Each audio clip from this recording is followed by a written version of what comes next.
లో రఘునందన్ రావుకు సంబంధించిన బిగ్ బ్రేకింగ్ ఇది ఎక్స్క్లూజివ్ బ్రేకింగ్. రాహుల్ గాంధీ ఒక విఫల నాయకుడు అన్నారు బీజేపీ ఎంపీ రఘునందన్ రావు. నరేంద్ర మోదీ ప్రపంచం మెచ్చిన నాయకుడని, రాహుల్కి మోదీకి నక్కకు నాగలోకానికి ఉన్నంత తేడా ఉందని అంటున్నారు. నాయకుడిగా రాహుల్ పనికిరారనే, నడవలేని నేతకు కాంగ్రెస్ పగ్గాలు అప్పగించారంటూ సెటైర్లు ఇస్తారు రఘునందన్. రాహుల్ అయితే పీఓకేని భారత్లో కలిపి ఉండేవారన్న రేవంత్, ఇందిరా రాజీవులు ఆ పని ఎందుకు చేయలేకపోయారో చెప్పాలంటున్నారు. కవిత వెనుక ఎవరున్నారో, ఆమెతో అలా ఎవరు మాట్లాడిస్తున్నారో కొద్దిసేపట్లో చెప్తా అంటున్నారు రఘునందన్ రావు.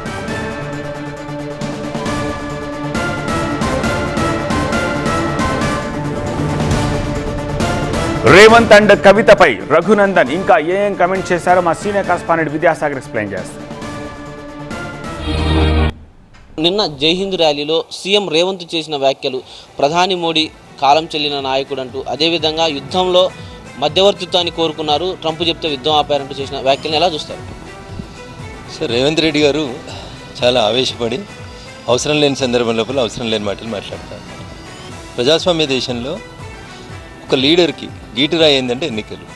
ఈ దేశ సార్వత్రిక ఎన్నికలు కానివ్వండి, రాష్ట్రాలకు జరిగినటువంటి ఎన్నికలు కానివ్వండి, సుమారు 40 సార్లు ఎన్నికలలో ఓడిపోయినటువంటి నాయకుడు, ఒక విఫల నాయకుడు, పనికిరానటువంటి నాయకుడు అని ముద్రేసుకున్నటువంటి నాయకుడు రాహుల్ గాంధీ. వారికి మోడీ గారికి తోటి కంపారిజన్ ఎట్లా చేస్తారు రేవంత్ రెడ్డి గారు? కాబట్టి రాహుల్ గాంధీ గారి నాయకత్వంలో కాంగ్రెస్ పార్టీ వైఫల్యం చెందిందని, ఆయన పార్టీని నడపలేడని, ఆయనంతలో ఆయనే చాలాసార్లు దాన్ని రియలైజ్ అయ్యి రాజీనామా చేయడమే కాక, తనతో కాదని 80 ఏళ్ళు 70 ఏళ్ళు ఉన్న వాళ్ళని, నడవరాని వాళ్ళని కూడా తీసుకొని అధ్యక్షులు పెట్టుకొని నడుపుకుంటారు తప్ప, ఒకవేళ యువకులే కావాలనుకుంటే మరి రాహుల్ గాంధీని అధ్యక్షునిగా కొనసాగిస్తుండే కదా కాంగ్రెస్ పార్టీ. ఒకటి comparison of Rahul Gandhi and Modi, అది నక్కకు నాగలోకానికి ఉన్నంత తేడా ఉంటుంది. పీవేకొని భారతదేశంలో రాహుల్ గాంధీ లాంటి నాయకుడు కలుపుతాడు. రాజీవ్ గాంధీ ఎందుకు కలపలేదు? ఇందిరాగాంధీ ఎందుకు కలపలేదు? సో కాంగ్రెస్ పార్టీని సైన్యం ఎప్పుడు నమ్మదు, కాంగ్రెస్ పార్టీని ఈ దేశ ప్రజలే నమ్ముతలేరు. నిజంగానే బీఆర్ఎస్ను బీజేపీలో విలీనం చేసే చర్చలు జరిగాయా? సో దీని గురించి ఈరోజు మధ్యాహ్నం 12 గంటలకు చాలా స్పష్టంగా ఒక 35 నిమిషాల సేపు మీకు డీటెయిల్గా గణాంకాలతో సహా వివరించదలుచుకున్నాం. కవిత గారు ఎందుకు మాట్లాడుతున్నారు, వారి ఉద్దేశం ఏంది, మాట్లాడిస్తున్నది ఎవరు, ఆడిస్తున్నది ఎవరు, అన్ని విషయాలు అక్కడ మాట్లాడుకుందాం. భారతీయ జనతా పార్టీ ఈ రాష్ట్రంలో 100% తన సొంతంగా అధికారంలోకి రావడానికి రంగం సిద్ధమైంది.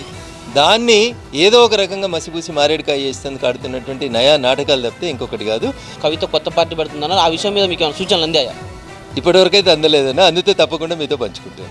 డెఫినెట్గా ఇదే ప్రధాని మోడీకి రాహుల్ గాంధీకి పోలిక లేదు, నక్కకు నాగలోకానికి ఉన్నంత తేడా ఉంది. అదేవిధంగా తెలంగాణలో బీజేపీ బీఆర్ఎస్ విలీనం అనేది ప్రసక్తే ఉండదు. డెఫినెట్గా సొంతంగానే బీజేపీ అధికారంలోకి వస్తుందంటూ కూడా ఎంపీ రఘునందన్ రావు చెప్తున్నారు. కెమెరామెన్ శ్రీధర్తో విద్యాసాగర్, TV9 హైదరాబాద్.